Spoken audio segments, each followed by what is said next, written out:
Hello hello ചേട്ടാ ബിജു ആണ്, ബിജു രമേശ് ആണ്. നമുക്ക് ഒന്ന് കാണണം. ഹലോ പറയട്ടെ. ഞാൻ തിരുവനന്തപുരത്താണ്, ഈരാറ്റോട്ട് എത്തിയില്ലോ. ചേട്ടൻ പറ, എവിടെ വെച്ചാ?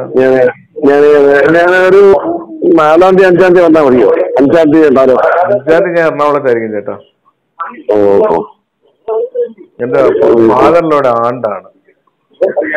അല്ല, ഇന്ന് ചർച്ച നടന്ന് ഇപ്പൊ പല മാന്യന്മാരും പല പൂക്കൃത്തരും പറഞ്ഞു. അത് നമ്മുടെ പ്രേംശങ്കറിന്റെ കാര്യമൊക്കെ ഞാൻ പറഞ്ഞ ഒന്ന് എന്നോട് പറയാൻ.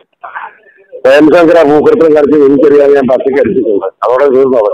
അതെ, പുറത്ത് പറയണ്ട. അങ്ങനെ അതൊക്കെ ഞാൻ നോക്കണം. അതൊന്നും വേണ്ട. പ്രേംശങ്കറിന്റെ മുഴുപ്പൊന്നും എന്നോട് പറയണ്ടെന്ന് ഞാൻ പറഞ്ഞു. ഞാൻ പറഞ്ഞ മാനുഷാരുടെ രക്ഷിക്കാൻ വേണ്ടി ഞാൻ ചിലപ്പോൾ വല്ലതൊക്കെ പറഞ്ഞിട്ട് കാണും. പക്ഷെ അതിനൊന്നും കാര്യമില്ല. അതെനിക്കറിയാം. പക്ഷെ അത് പറഞ്ഞു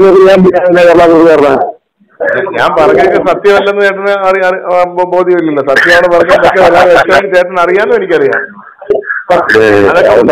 ചേട്ടനോട് പറഞ്ഞിട്ടുണ്ടെന്ന് വേണ്ടി പറയുകയും ചെയ്തു. സംസാരിക്കാം തീർച്ചയായിട്ടും. കണ്ടോ കാണാം. ഓക്കെ. ഓക്കെ.